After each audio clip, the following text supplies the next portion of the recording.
Hello, and welcome to my channel for the first time ever.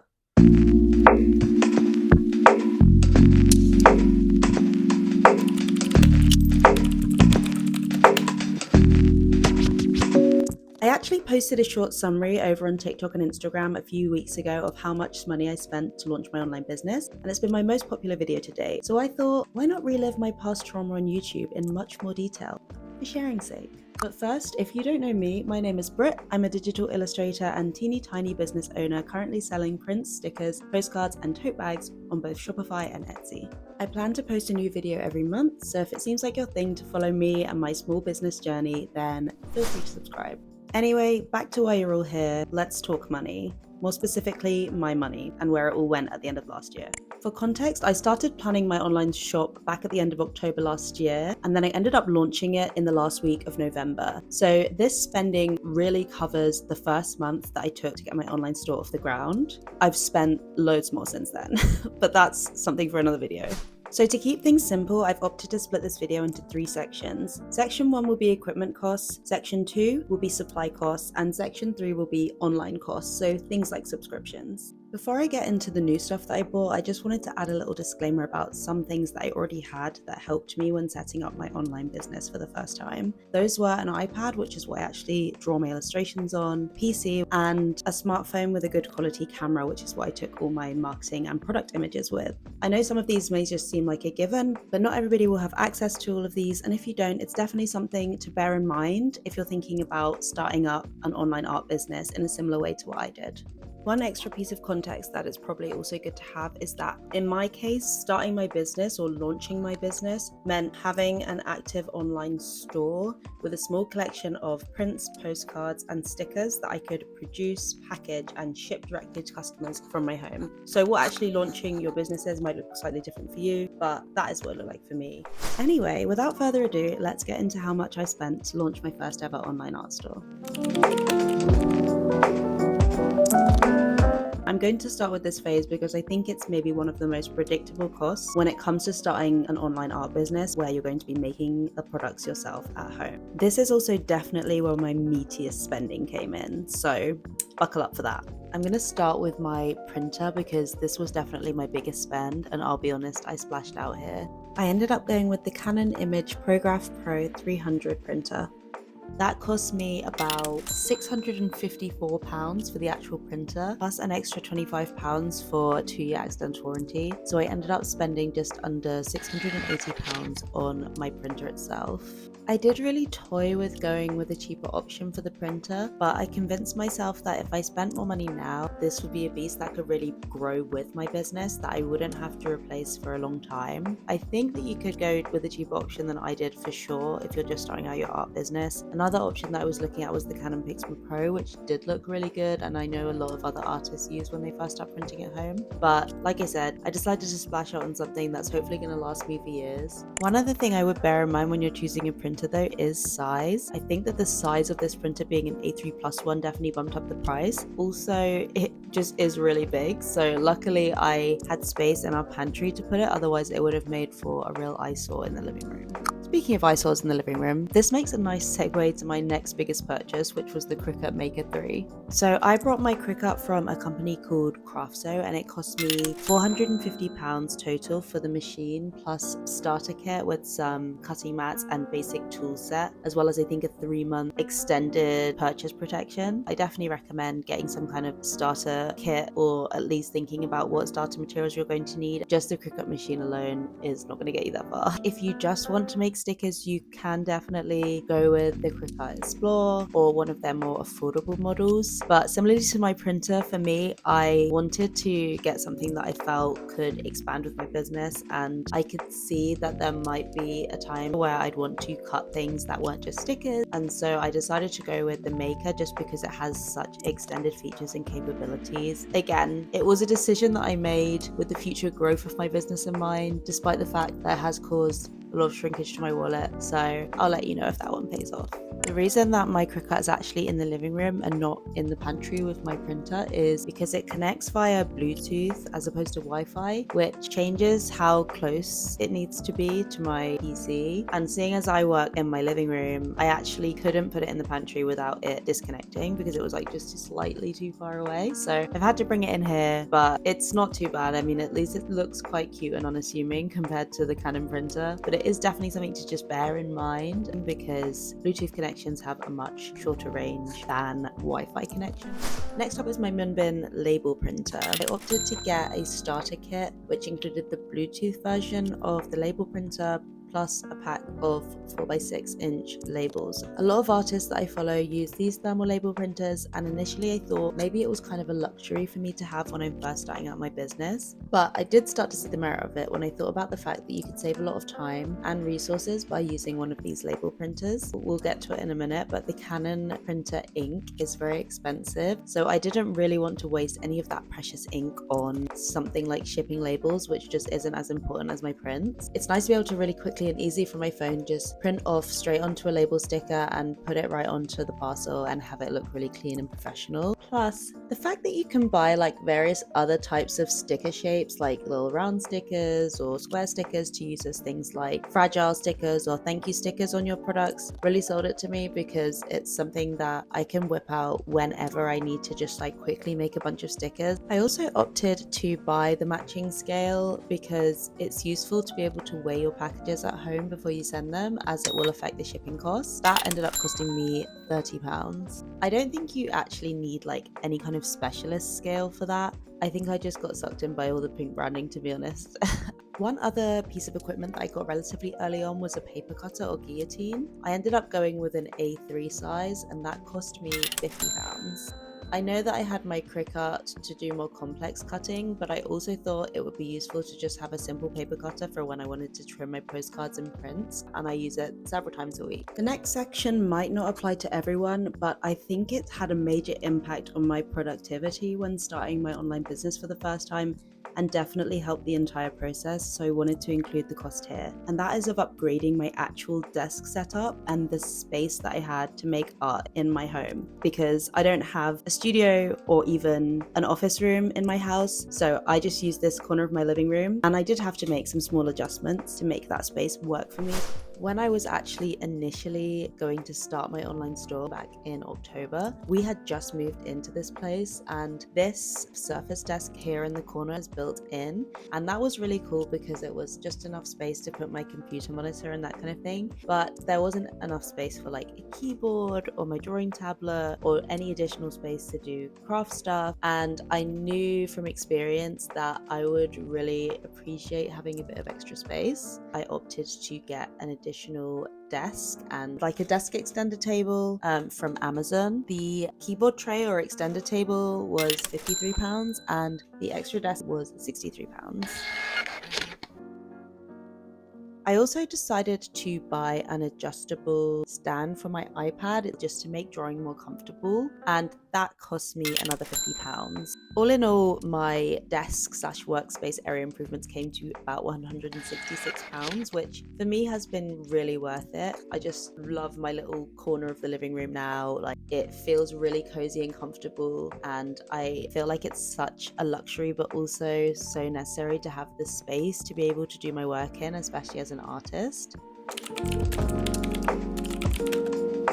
So now we come to phase 2, and this is really about the cost of the actual materials that you'll need to make your art with. And I think it's really easy to overlook this cost, or at least I definitely did. You'll see when we get to the breakdowns. So no more beating around the bush, let's talk about ink. As I mentioned before, the ink for the printer that I purchased, the Canon ProGraph Pro 300, is definitely not cheap. The printer does come partially filled when you buy it, but they do recommend that you buy a full set of inks as well initially, just so that you're ready to replace them whenever they run out. They do cost around £16 each, so that's £160 for the entire 10. Obviously unofficial Canon inks exist, and I did consider going that way when I first got the printer, but I figured I would just keep it really simple to begin with and get the official inks just to ensure that everything would go smoothly. Next up is paper. How expensive can it be? One thing I didn't consider about starting a new business was that experimentation would come with a price tag. And I tried out quite a lot of paper when I was first experimenting with printing my prints and postcards and stickers. And this ended up with me spending at least £200 on paper during that first month. And that's just a vague estimate, to be honest. It might have even been more. I wouldn't say I straight up wasted money on trying a lot of different papers, because I do think it's part of the process and it makes sense that you're going to go through some of the materials that you buy, just testing things out at the start. Also, for reference, I am currently using the Canon Fine Art Smooth paper for my prints, thick matte silk texture cardstock from a brand called The Paper Box for my postcards, and just this matte vinyl waterproof paper that I get from Amazon for my stickers. If the website or the brand that you're thinking of ordering paper from offers you sample packs, I would recommend trying those out just so that you can actually touch and see the paper in real life before you go and order a load of it, so you can make sure you actually like it. So now that I had both the means and the materials with which to create my art products, I needed to think about the next stage, which was safely delivering those products to my customers. And this was where packaging came in. Packaging was one of the few things I actually chose not to overcomplicate during the first month of setting up my online business. I kept it pretty basic with just some cellophane bags to protect all of my prints and postcards, and some card mailers to put everything in so that it wouldn't bend when it was being posted. I also inherited some cardboard tubes from my parents that they didn't want anymore, which were free, which was great. We love that. Maybe that's the first free thing that's been in this list. So all in all, I only spent about £30 on the packaging, which, considering how much I've spent on everything else, I think is really good. I think one thing that helped with the packaging was that I didn't have a huge range of products when I first launched my store. It was just prints, stickers, and postcards, which meant that I didn't need to worry about packaging things that were, different shapes or super fragile. Could get away with making one simple solution work for a lot of different products. I think that if you have a lot of different types of products that you're planning to sell, then your packaging costs may be higher than mine were.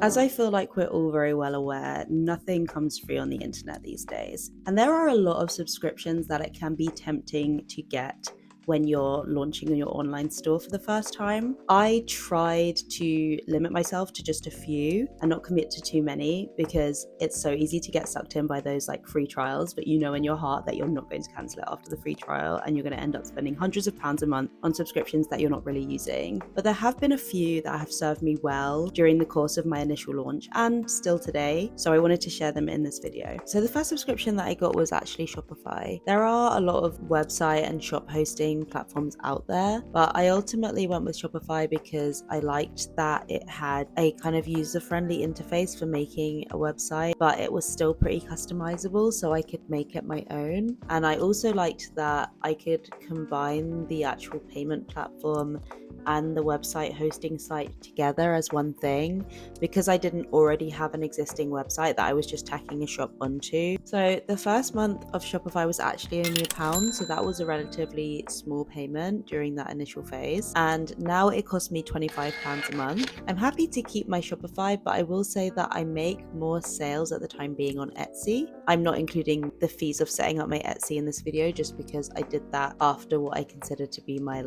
business launch. But I do like to keep my Shopify because it is nice to have kind of my own website away from Etsy's marketplace. The second subscription that I decided to invest in was Canva. Canva is a visual suite which makes putting together quick, clean, and professional looking social media posts really easy. I found this really helpful for just setting up my initial marketing posts and social media posts when I was about to launch my online store. You can use Canva for free, but I opted to go with the premium subscription, which costs £13 a month or £100 a year. It has a lot of tools that can really help shave off some of the time that you spend making social media posts, and also it just makes them look like more well thought out with kind of minimal effort, because it just comes with so many graphics and backgrounds that you can instantly add to your posts to make them look nicer. It probably is a luxury to have the premium subscription to Canva when you're first launching your business, but I definitely say to check it out even if it's just the free version, because if you're not somebody that's really